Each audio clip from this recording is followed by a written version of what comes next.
ازيكم؟ سواء كنت صاحب شركة أو مبرمج، فلازم تكون عارف أهمية CRM واستخداماته علشان تقدر تطلع منه أو تطلع منه بأحسن نتائج للشركة بتاعتك. ولو انت مبرمج تقدر تعمل customization بطريقة مناسبة لكل شركة هتشتغل معاها. تعالوا مع بعض نشوف كده نظرة سريعة عن ال CRM وإيه الاستخدامات بتاعته. سريعا كده، ايه هو ال CRM اصلا؟ هو اختصار لكلمة Customer Relationship Management. وبيعمل ايه ال CRM؟ هو يعتبر centralized database، يعني مكان centralized بتحط فيه الداتا بتاعتك كلها او بتاعت العملاء بتوعك، علشان بدل ما تروح لكذا مكان، لان انت مثلا عندك اكسل شيت وعندك ايميل وعندك كذا سوفت وير بتستخدمه، لان انت عندك مكان واحد بس. انت بتيجي الصبح الشركة بتفتح CRM وبس، مش محتاج تفتح حاجة تانية علشان تدير بيانات العملاء بتوعك. فزي ما احنا شايفين الكونتاكت ديتيلز، بيانات العملاء، الكوميونيكيشن هيستوري، بتبعت لهم ايميلات، بتتكلم معاهم على السوشيال ميديا، اي هيستوري في الكلام او عموما اي هيستوري في الكوميونيكيشن بيكون موجود على السي ار ام. البيرشيز ريكوردز، ودي حاجة مهمة جدا انك تكون عارف العميل بتاعك اشترى ايه واشترى بكام واشترى امتى، وتقدر تعمل عنه اناليسز علشان تعرف المستقبل او تعرف التوقعات المستقبلية للعميل ده ممكن يشتري منتجات عاملة ازاي وسعرها بكام. فخلينا نروح للجزئية التانية، وهي أهمية ال CRM. من الحاجات المهمة في ال CRM إن هو بيخليك تفهم العميل بتاعك، understand their customers better. وده هيخليك إنك تقدم له بالتبعية كده خدمة أفضل. هتقدر تتابع كل انتراكشن العميل بتاعك بيعمله، يعني تبقى عارف اشترى ايه، اشترى امتى، تبقى عارف العميل ايه الشكاوى اللي بعتها للشركة، ايه المعاملات او المراسلات اللي بعتها، كل حاجة، كل انتراكشن العميل عمله مع الشركة بيكون موجود على السي ار ام. وكمان بيكون متاح لكل افراد التيم ده، طبعا لو انت عامل الشيرنج ليهم كلهم. فبيبقى الداتا سنترلايزد في مكان واحد وكل الناس شايفاها. طيب تقدر كمان تكستمايز الكاستمر جيرني، يعني العميل بتاعي اشترى منتج اكس، لو اشترى منتج اكس هدخله في سيلز بايبلاين معين، هبعته او هدخله في كامبينز معينة، هماركت عليه برودكتس معينة. الجيرني دي كلها تقدر تعمل لها كاستمايزيشن عشان انت اوريدي عندك داتا عن العميل ده. فزي ما قلنا بالتبعية، ده هيحسن الكاستمر اكسبيرينس، هيزود المبيعات، وهيزود او هيحسن البيزنس efficiency او الاوبريشن بتاعت البيزنس عموما. ودي رسمة موضحة لنا اكتر عن البروسيس اللي تمت، وهي ان جالك الكاستمر داتا اتسجلت على السي ار ام بتاعك، من خلالها تقدر تعرف اكتر عن العميل بتاعك عشان تقدر تديله recommendations احسن، تتراك الانتراكشنز، هتعمل له اوبتمايز للجيرني. كل دي حاجات بتحسن من التعاملات بتاعتك مع العميل، من الكاستمر اكسبيرينس. ستريم الاوبريشنز بقى، الاوبريشنز في الشركة هتبقى احسن. فكل ده بيساهم في الانهانسد بزنس جروث، بيساعد انك تكبر البيزنس بتاعك، لانك كبني ادم طبيعي جدا انك ما تقدرش تبروسس كل الداتا اللي بتخش في الشركة على دماغك، او تبقى حافظ العملاء، حافظ بياناتهم، حافظ مين عمل ايه، او مين محتاج متابعة، محتاج فولو اب. فخلينا ندخل على النقطة اللي بعدها، وهي البينيفيتس. هناخدهم كده نقطة نقطة، و...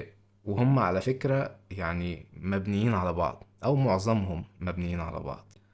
فخلينا نبدأ بأول نقطة هنا، وهي ال centralized data management.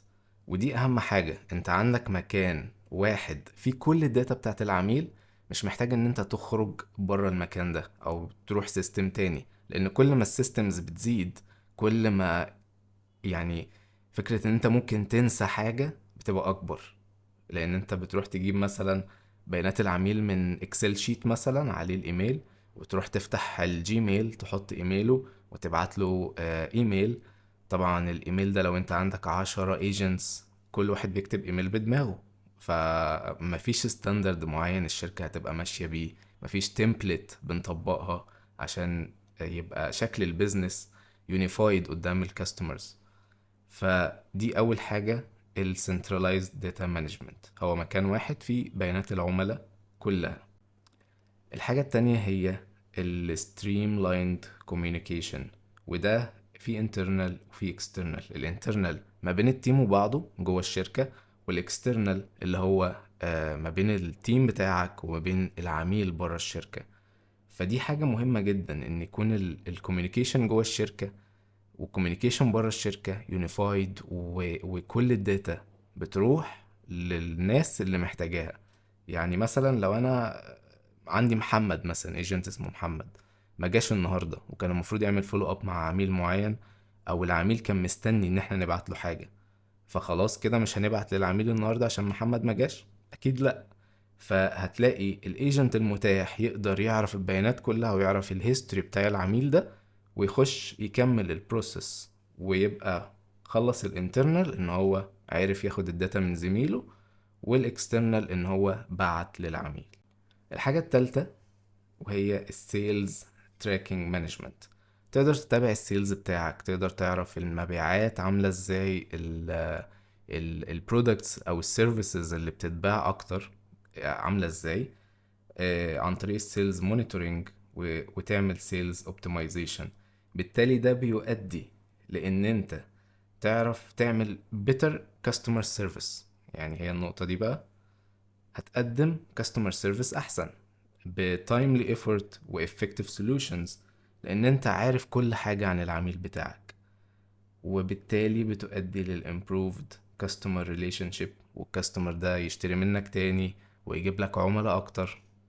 وبالتالي برضو هتقدر ان انت تenhance الكاستمر retention. في الحتة دي في جزئية هنا، وهي بتقول ان انت علشان تجيب كاستمر جديد للشركة بيكلف الشركة 7 أضعاف إن أنت تريسيل أو تعمل بيزنس تاني مع العميل اللي اوريدي موجود عندك في الشركة. فأنت بدل ما تتكلف 7 أضعاف، طب ما تقدم سيرفيس أحسن للكاستمر اللي عندك وخليه يشتري منك تاني، وده أرخص بكتير. فده هيزود الريتنشن بتاع الكاستمرز عندنا عن طريق مثلا loyalty programs، أو إن أنت تعيد البيزنس مع الشخص ده تاني، سواء شركة أو أفراد يعني. ومن الحاجات المهمة جدا هي الداتا اناليسز والريبورتنج، ان انت يبقى عندك ريبورتس بتقدر عن طريقها تعرف البيزنس بتاعك ماشي ازاي، وتقدر تعمل البريدكشنز او التوقعات بتاعتك. انا عايز اقول لكم ان الداتا يا جماعة هي اهم حاجة في البيزنس. يعني انت لو ما عندكش داتا كأنك مغمض عينك وماشي، تقع في بلاعة بقى، تخبط في حيطة، زي ما تيجي ممكن تعدي زي ما تيجي. بس انت لو عندك داتا، ومش داتا بس، لازم تكون بتعرف تعمل اناليسز للداتا دي، تعرف تطلع منها البيانات المفيدة اللي تقدر عن طريقها تاخد قرارات للشركة بتاعتك.